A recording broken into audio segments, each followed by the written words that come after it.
রাজ্যভিত্তিক রবীন্দ্রসঙ্গীত ও রবীন্দ্র নৃত্য প্রতিযোগিতায় করিমগঞ্জের দুই কৃতীকে সংবর্ধনা। নমস্কার, আপনারা দেখছেন নববার্তা টুডের সঙ্গে আছে আমি সুস্মিতা। ভাষিক সংখ্যালঘু উন্নয়ন পর্ষদের ব্যবস্থাপনায় রাজ্যভিত্তিক রবীন্দ্রসঙ্গীত ও নৃত্য প্রতিযোগিতা জেলার মুখ উজ্জ্বল করেছে দুই বিজয়ী। এদেরকে আজ আনুষ্ঠানিকভাবে সংবর্ধনা দেওয়া হয়েছে। আবর্ত ভবনে আয়োজিত এক অনুষ্ঠানের মধ্য দিয়ে তিন কৃতী বিজয়িনীর হাতে পুরস্কার তুলে দেওয়া হয়। শুরুতে অনুষ্ঠানের উদ্দেশ্য ব্যাখ্যা করে বক্তব্য রাখেন আয়োজক মণ্ডলীর কনভেনার অরূপ রায়। তিনি জানান, এবার করিমগঞ্জ জেলা থেকে 400 প্রার্থী এই প্রতিযোগিতায় অংশ নিয়েছিলেন। এদের মধ্য থেকে 12 জন রাজ্যভিত্তিক প্রতিযোগিতায় অংশ নেন এবং 2 পুরস্কার আসে করিমগঞ্জের ভাগ্যে। প্রাসঙ্গিক বক্তব্য রাখেন সৌমিত্র পাল, বিশিষ্ট নৃত্য শিক্ষিকা সুলেখা দত্ত চৌধুরী প্রমুখ। রাজ্য সরকারের আর্থিক সহযোগিতায় আসাম সংখ্যালঘু উন্নয়ন বোর্ডের উদ্যোগে রবীন্দ্রনাথ ঠাকুরের 163তম জন্ম জয়ন্তী উৎসব সারা রাজ্যে পালিত হয়েছে। সেই উৎসবের অঙ্গ হিসেবে বিভিন্ন জেলায় প্রতিযোগিতামূলক অনুষ্ঠান হয়েছে রবীন্দ্রসঙ্গীত এবং রবীন্দ্র নৃত্য। এটা আমাদের দ্বিতীয় বর্ষের প্রতিযোগিতা। গত বছর 2টি বিভাগ ছিল, এবার 3টি বিভাগ হয়েছে।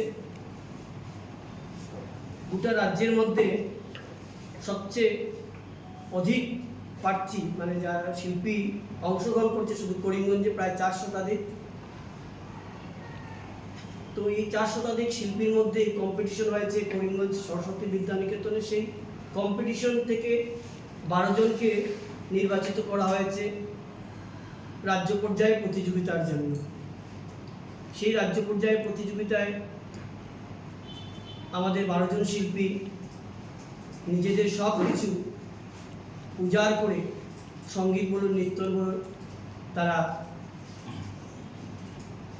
নিজেদের প্রতিভা তুলে ধরেছে।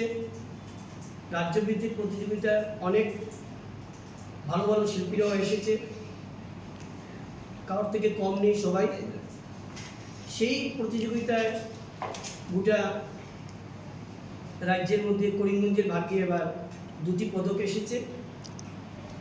গত বছর শুধু শিলচরে 1টি এসেছিল, এবার বরাক উপত্যকায় 5টি পদক এসেছে। আমাদের এই শিশু বিভাগ যেটা ক বিভাগ, সেই বিভাগে আমরা প্রথম স্থান পেয়েছি করিমগঞ্জ। আমাদের শিশু শিল্পী অনন্যা চক্রবর্তী, আপনাদের সঙ্গে পরিচয় করিয়ে দেব। এবং বড়দের বিভাগে গ বিভাগে 3য় স্থান দখল করেছে নীলাঞ্জনা মণ্ডল। 2 জন শিল্পী যেমন ভালো গান গেয়েছে, আমার 12 জন শিল্পীও ভালো গান গেয়েছে। যদি সবাই তো আর প্রতিযোগিতায় ফার্স্ট সেকেন্ড হতে পারে না, তবু আমরা এবার 2টি পুরস্কার এনেছি। আগামী কিছুদিনের মধ্যেই রাজ্য বিধানসভার উপাধ্যক্ষ এবং আমাদের মাইনরিটি সংখ্যালঘু উন্নয়ন বোর্ডের চেয়ারম্যান শিলাদিত্য দেব মহাশয় এবং রাজ্যের একজন মন্ত্রী করিমগঞ্জে আসার জন্য বলেছেন। কারণ করিমগঞ্জে এবার যে 400 জন শিল্পী অংশগ্রহণ করছে তার মধ্যে ভাষাগত দিক দিয়ে দেখি যদি অসমিয়া, মণিপুরি, বাঙালি, চা বাগিচা, ডিমাসা, এই বিভিন্ন ভাষাগোষ্ঠীর দিক দিয়ে, ধর্মের দিক দিয়ে হিন্দু মুসলমান সবাই অংশগ্রহণ করেছে। সেটাও আসামের অন্য স্থানে এইভাবে হয়তো হয়নি। যার জন্য আমরা সবার হৃদয়ে রবীন্দ্রনাথ এই টাইটেল দিয়ে আমরা একটা অনুষ্ঠান করব। সেই অনুষ্ঠানে আমাদের বিজয়ী যে 2 জন সহ যে 12 জন শিল্পী আমাদের করিমগঞ্জ থেকে গিয়েছে তাদেরকে আমরা সম্মাননা দেব সেই প্রকাশ্য মঞ্চে। কারণ সবাই ভালো পারফরমেন্স করছে, পুরস্কার তো সেটা অন্য ব্যাপার। তো আমি আজকের এই অনুষ্ঠানে আমাদের মধ্যে 2 জন উপদেষ্টা আছেন, যে রাজ্য কমিটি থেকে যে কমিটি গঠন করা হয়েছে সেই কমিটির 2 জন উপদেষ্টা সুলেখা দত্ত চৌধুরী আপনাদের মধ্যে আছেন এবং সৌমিত্র পাল। আমাদের পরিচালনা কমিটির মধ্যে আছেন, উপস্থিত আছেন মৃত্যুঞ্জয় চক্রবর্তী, বাসব বিজয় চক্রবর্তী, শুভঙ্কর মালাকার, দিবাস দাস, তারা সবাই আছেন এবং আমার আরও দুজন, উমা পাল এবং মমি পাল দুজন। সাংবাদিক বন্ধুরা, আসাম ভাষিক সংখ্যালঘু উন্নয়ন পরিষদ আয়োজিত এই রবীন্দ্র উৎসবে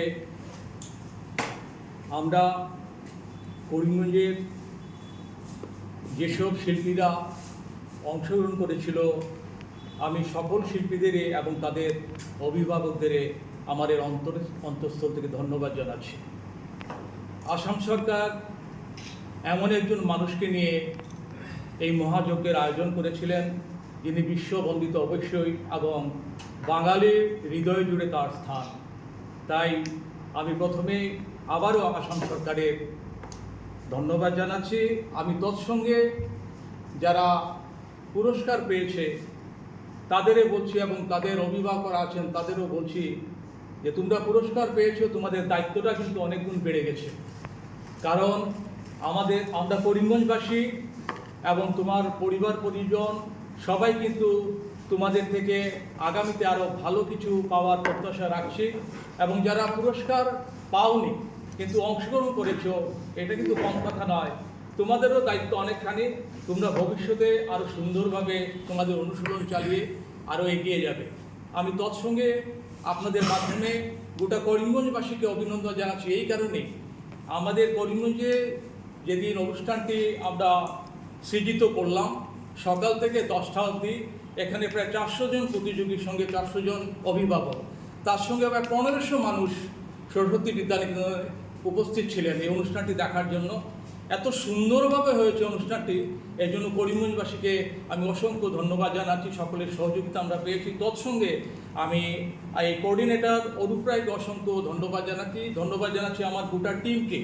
সকাল থেকে রাত অবধি এই টিম অক্লান্ত পরিশ্রম করার ফসল আজকের এই দুইজন প্রতিযোগিতার পুরস্কার পাওয়া। তো আর বিশেষ কিছু বলছি না, আপনারা নিশ্চয়ই জানেন যে এরা এই প্রত্যন্ত অঞ্চল থেকে গিয়েও এই দুটি পুরস্কার আমাদের জন্য নিয়ে এসছেন, আর এটা আমাদের কাছে অত্যন্ত গর্বের। আগামীতে আমরা অবশ্যই আশা রাখি এ ধরনের অনুষ্ঠান আগামী বছর আয়োজন হবে এবং আমরা আরও ভালো পুরস্কার পাবো, আরও ভালো উন্নত শিখরে তাদের নিয়ে যেতে হবে। এ ব্যাপারে কিন্তু অভিভাবক মহলেরও বিরাট দায়িত্ব রয়েছে। আপনারা কিন্তু পিছপা হবেন না, আপনারা আপনাদের সন্তানদের উৎসাহ দিয়ে যাবেন, তারা যেন ভবিষ্যতে আরও ভালো কিছু করে দেখাতে পারে। কারণ এটা সন্তান আপনাদেরই ঠিকই, কিন্তু এরা কিন্তু আমাদেরও, কিন্তু এরা করিমগঞ্জবাসীর গর্ব, এরা করিমগঞ্জবাসীর মুখ উজ্জ্বল করেছে। কাজে আমাদেরও উচিত আপনাদের পাশাপাশি এদের উৎসাহ বর্ধন করা, বা এইটুকু বলে আমার ভাবে। এবং উনি এত পরিশ্রম করে সবাইকে নিয়ে যেভাবে সুন্দরভাবে চলে এসছেন, সত্যি আমরা গর্বিত এবং ওনাকে আমি ধন্যবাদ দিই সর্বপ্রথম।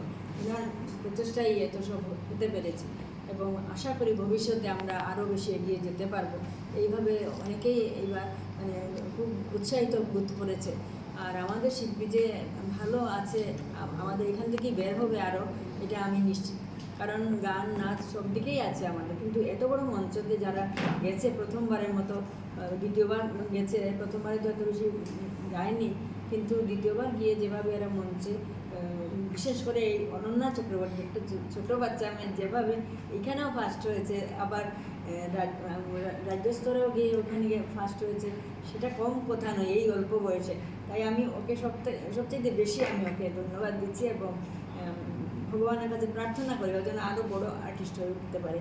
আর আরও আমরা আরও এগিয়ে যাব, আমরা সবাই খুব উৎসাহিত বোধ করছি। আর বিশেষ করে সরকার মহাশয় যেভাবে রবীন্দ্র জয়ন্তী রবীন্দ্রনাথকে মনে করেছেন, কারণ রবীন্দ্রনাথ বিশ্বকবি, এখানে কোনো ভেদাভেদ নাই, কোনো রকম সম্প্রদায় নেই, কারণ উনি সবার জন্যই ছিলেন, ওই জন্য উনি বিশ্ববরেণ্য। ওনার মানে যেসব কিছু কীর্তিকলাপ ওইটা আমরা বিচার করতে পারবো না, সীমাহীন ওনার সব কিছু। কাজে উনি সব প্রবন্ধ, গল্প, কবিতা সব কিছুতেই এগিয়ে গেছেন। কাজে এই মহাকবিকে যে মনে রাখতে পারবে না বা যে মনে করবে না, সেটা তার দুর্ভাগ্য বলবো আমি। তাই এত মানে বড় পাওয়ার জন্য, এই বড় প্রাইজ এগুলো সব পাওয়ার জন্য অনেকের অনেক কিছু অবদান রয়েছে। মা বাবা, সকল করিমগঞ্জবাসী সবার খুব বেশি অবদান। আমার ওম কাকু, সৌমিত্র কাকু, আমার ম্যাডাম, বাসক দাদা, ওদের অবদান না থাকলে হয়তো আমি এই প্রাইজটা পেতাম না। পার্ট হতে পেরেছি, এটাই আমি অনেকটা গ্ল্যাড ফিল করি। এখানে প্রোগ্রামে গিয়ে আমি অনেক কিছু শিখতে পেরেছি, স্টেট লেভেল প্রোগ্রামে গিয়ে অনেক কিছু শিখতে পেরেছি, জানতে পেরেছি, বুঝতে পেরেছি, একটা এক্সপিরিয়েন্স হয়েছে। এটার জন্য অনেক অনেক থ্যাঙ্কস। এই প্রোগ্রামের ব্যাপারে আমি জানতে পেরেছি আমার একজন দিদি থেকে, সৌরূপা দিদি। উনি আমাকে বলেছিল এই প্রোগ্রাম